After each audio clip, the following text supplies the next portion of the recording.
Welcome back to another episode of Cape Ann Today 2024. We're starting a new year with Senate Minority Leader Bruce Tarr. How are you, Bruce? I'm doing great, and Happy New Year, Heather. Same to you. Same to you. So you have just received a new title. Do you want to tell us about that? Sure. So this week I was named one of the Senate co-chairs of the legislature's Food Systems Caucus. And this is a group that's been around since roughly 2019.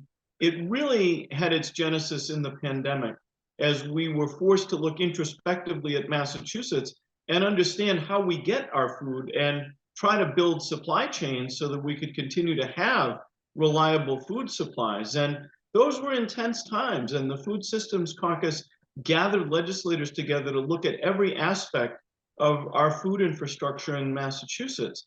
And since that time, it's had a fair amount of success, and it's been growing, getting bigger, having success at leveraging some legislative initiatives and some funding initiatives. And so I've been a member of the caucus for quite a while, but really am happy to take on this new leadership role, which is not completely different than what I've been doing with the co-chairs over those past few years, but it will enable me to have a greater voice in setting the agenda for the caucus and helping to figure out which directions we should go in, which things we should pursue, and helping to have a stronger conversation among all the members. Well, two things. First, I'm really struck by the fact that this was not formed until, did you say 2019? 2019, yes. COVID. I mean, it seems like something that should have happened before then. And I also know that you've done a lot of work, probably previous to that date, with food systems in the state. Oh, absolutely. And it's not that the legislature hasn't concerned itself with the food infrastructure before 2019. It's just that in 2019, the caucus was formalized, and a group of legislators that have been working on these various issues looked at each other and said, hey, we should form an official caucus, which is done voluntarily in the legislature. Groups of legislators can get together and form a caucus on just about any subject of interest. It does get blessed in the House by the Speaker of the House. The Senate's a little bit more flexible and a little bit more informal, but it isn't to imply that we weren't working on these things in the past. And in fact, as you recall from our discussions during the darkest days of the pandemic, the Senate president had appointed me to be the chair of the Senate subcommittee or Senate committee on supply chain issues. And in that role, I was working on these same kinds of things. And it was through those efforts that was born the Massachusetts Seafood Collaborative, which has had a tremendous amount of success in delivering seafood products to consumers in a different way than they might have been getting them before the pandemic.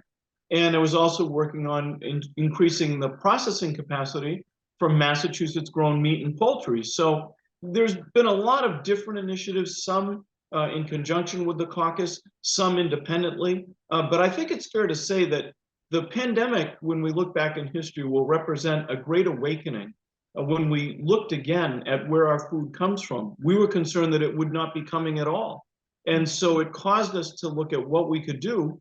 And the good news is, Heather, when we looked at it, we found that there were a lot of great resources in Massachusetts. And I try to always make sure that the commercial fishing industry is part of those conversations. And I say, look, we've got in Gloucester, New Bedford, Cape Cod, we've got ports that are bringing in one of the best protein resources in the world right to our docks. But we also found that there were farmers that were creating tremendous food resources. And we had the opportunity, by putting some things in place, to help them do more and do better. So the dark side of the story was we were concerned about the reliability of our food supply. The bright side was we found that there were great people working in producing food in Massachusetts, and we had the opportunity to help them do more. Well, tell me about your personal interest in food systems. And I think there's a story in your family. Well, it depends on how much you want to talk about it, but I'll try to give you the Reader's Digest version. Okay. So many people know that my grandparents emigrated here from Greece a little after the turn of the century. And my grandfather, along with some partners who were part of that immigration story, actually sold fruit from a wagon pulled by horses in the streets of Gloucester. And there was a time when that collaborative, because the city was divided up among people doing the same thing, who all happen to have come here from Greece, there was a time when they had a headquarters collectively in the storefront that is now known as Two Sisters. And so there was a tremendous legacy there, but of course, he needed a place to keep the wagons and the horses and all of those things. And that's the farm where I live today. And my brother, Ringo, and I carry on the farming operation. He does most of the work. I just give him a pep talk now and then. But we still have a collection of animals. We do a little bit of farming, not nearly as much as has been done in the past. But it's really special to me that we can keep that story going that started literally with our grandparents, my grandmother, my grandfather on my maternal side, the Taliadoras side, that came so many years ago and had a belief in the great promise of America and wanted to capture that promise for themselves and for their children and their children. And now that farm still exists today, and I'm incredibly proud of that. And from those lessons, I understand the hard work that it takes to farm and to distribute food. And I really appreciate the industry and the legacy of the people that are in that business. Mm. Well, it certainly shows. So what are your aspirations for this caucus going forward? So I want us to do even more with local production and local distribution. One of the things that concerns me is that if you look at America as a whole, upwards of 80%, and some would tell you it's upwards of 90% of all the seafood consumed is from someplace that's not the United States of America. And that isn't to say we don't have the opportunity. So one of the things that we worked on, excuse me, with the Mass Seafood Collaborative was getting the US Department of Agriculture to purchase species that were being harvested but didn't have a place to go, and allow that to be sent to our food pantries. And that's made a tremendous impact. And I want to continue that. I want to grow that relationship with the Department of Agriculture, because prior again to the pandemic, there hadn't been a lot of that purchasing happening. And I'm extremely grateful to our federal legislative delegation, particularly Congressman Moulton, Senator Markey, Senator Warren, for helping us get the attention of the US Department of Agriculture, but also to keep that attention. So we've gotten a successor contract to the one that we had originally during the pandemic. There's no guarantee that we'll get a third. And so I want to work on that, and I want to expand that to make that resource available. I also want to continue to work to increase harvest capacity for Massachusetts poultry and Massachusetts meat. And so one of the things that we've learned is we have a lot of those things that are grown here, but not sufficient slaughter capacity. And one of the reasons for that is the federal government does not provide enough attention to inspecting potential slaughter facilities in Massachusetts. However, there is the potential that we could get a delegation of that authority to our own Department of Agriculture, the DAR, Department of Agricultural Resources, so that our state folks could do those inspections and increase that capacity. But having said that, we also have an exciting new horizon that's approaching us quickly, and that has to do with protein that is grown not in a farm, but protein that is synthesized in many ways. It's called alternative protein. And I know when some people hear that, at first it makes them cringe. But the more we learn about it, the more we learn that these can be natural products, but they're grown without having to have an animal involved and all the things that are attendant to that.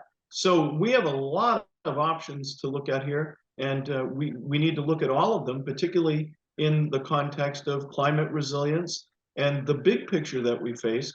And it's so exciting for me to be part of this Food Security Caucus now in a leadership role as we move toward those horizons that, as I mentioned, seem to be getting closer every day. Well, that's very exciting. So I am going to speculate that this alternative protein is produced in a lab and then grown? It is at the moment. I've been meeting with some of the folks. There's a trade association that is national in nature, but a lot of this work is centered here in Massachusetts, particularly at Tufts University and at MIT and some of our other Massachusetts institutions of higher learning. I'm hoping to get the University of Massachusetts even more involved in this.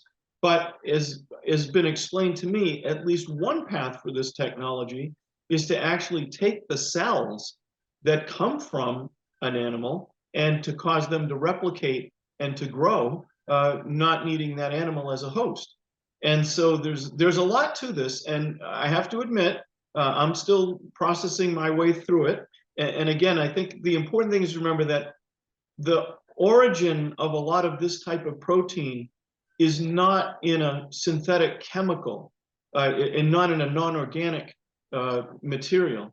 So there's still a long way to go, and I'm hoping that, particularly with your interest in food, because you are a great chronicler of food in Massachusetts, that maybe we can have more conversations about this as time goes by, and I learn a little bit more, and maybe we can talk about it a little bit more offline. Well, I would enjoy that. Yeah. Have you tasted this alternative protein? Not yet. There is a day coming up at the State House where some of it's going to be brought, and there's going to be an exhibition of it, and I'm looking forward to that. And you know, maybe we could do a Cape Ann Today live from the State House for that. All right. You make sure you give us the date. I will. Okay. Okay. All right. Do you want to tell us about anything else that's coming up in the next week? Well, I think the important top line story that's been out there for a couple of weeks now are the budget cuts that Governor Healy made to keep the budget in balance. The revenues that we're seeing we're still seeing revenue growth, but we're not seeing the kind of robust revenue collections that we were for the past several years. So she had to adjust the revenue estimate by $1 billion, and that's a significant number. And she did it by using her unilateral 9C powers to cut the budget to keep it in balance for about $375 million, and filled the rest of that $1 billion gap with some other accounting mechanism, using some interest from some of our larger accounts, and piecing things together. And hopefully that will be able to get us through the rest of the fiscal year. I know that a lot of folks were concerned about the local earmarks that were cut as part of that 9C cut. They total about $14 million, and they reflect priorities that individual legislators put into the budget based on what their communities identified as priorities. But the interesting thing about how the governor approached this is that she cut them by half. She did not cut them completely, most of them. And so that was significant because it still kept some of that funding flowing and kept it alive.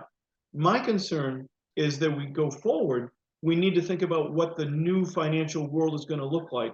We're probably going to continue to see revenue growth of 2 to 3%, but that's a lot different than what we were seeing. And the 2 to 3% is actually much more normal than what we were seeing. So we've got to find ways to do that. And I've said in the media, I've said publicly, we need to look at some of the cost drivers and see if we can adjust those.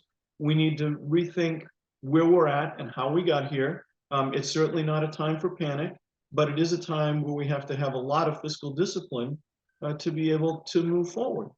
And then the second thing, Heather, and we can discuss this hopefully at a time in the future, is the Senate last week passed a bill to create a reserve fund to use for matching grants for all of the federal funds that we read about every day that are out there, that you'd almost get the impression they were falling from the sky, but we do have to compete for them. And oftentimes they require a match. And the Senate put forward, based on a bill the governor had filed, an interesting way of doing that. And again, that would be a good subject for another conversation. I'd be happy to talk about it. All right. Well, let's do that next time. I'll mark that. Okay. Okay.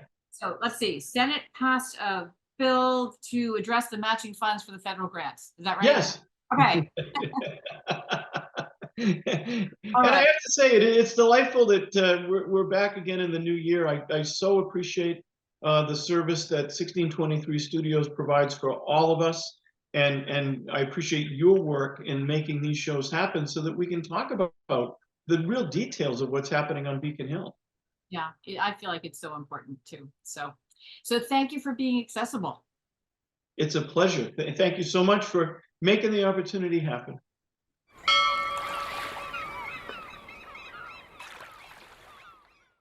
Interested in a sponsorship? Email sponsor@1623studios.org to learn more.